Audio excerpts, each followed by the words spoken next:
The Māori nation maintains they never surrendered sovereignty in what is often referred to as the English version of the Treaty of Waitangi, primarily because no English version of the Treaty of Waitangi exists. The founding document of the treaty are built on 9 documents, each signed by different chiefs and rangatira as they journeyed across the country. Of these 9, only one, the Treaty of Manukau Kawhia, was penned in English and which was signed at the Waikato Heads on March 20th, 1840. This is distinctly different from Treaty of Waitangi, the Treaty of Waitangi.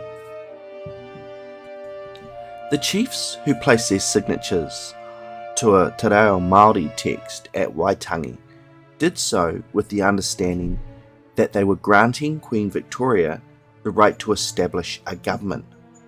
The document presented to their signatures on March 20th, 1840, the Treaty of Manukau Kawhia, is a separate agreement from the treaty signed at Waitangi over 300 kilometres away.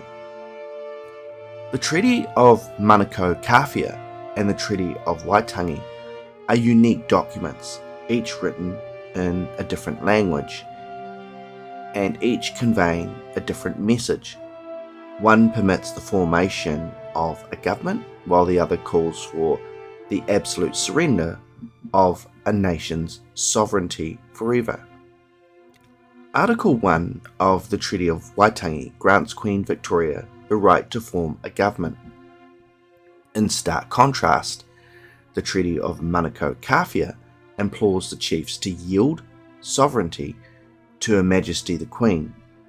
These are different agreements, a fact underscored by a 43-day interval between the initial agreement at Waitangi and the signing at Awhitu Peninsula on the Manukau Heads.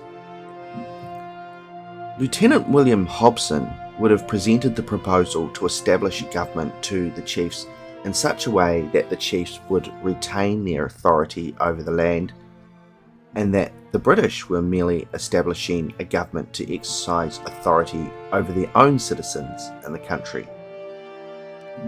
Lieutenant William Hobson wasn't present at Awhitu Peninsula on the Manukau Heads on 20th of March 1840. He delegated Captain William Cornwallis Symonds of the British Army to get the signatures. The suggestion that 535 chiefs would willingly relinquish all their authority and the sovereignty of their civilization is implausible. This is not the message Lieutenant Hobson conveyed when he was gathering signatures for the treaty. The idea that these powerful political leaders would passively surrender control of their lands and economic base is a disservice to their intelligence and the founders of this nation. In line with the principle of contra proferitum, any ambiguity should be interpreted against the party that drafted or proposed the provision. Given the Crown's unclear interpretation of its own document, the chiefs and tribes of the 21st century reserve the right to determine how the document should be interpreted, not a royal commission.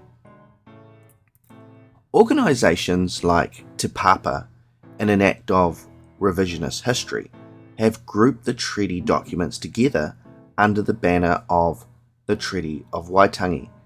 This gives the impression that the entire agreement was ratified at a single location in one instance.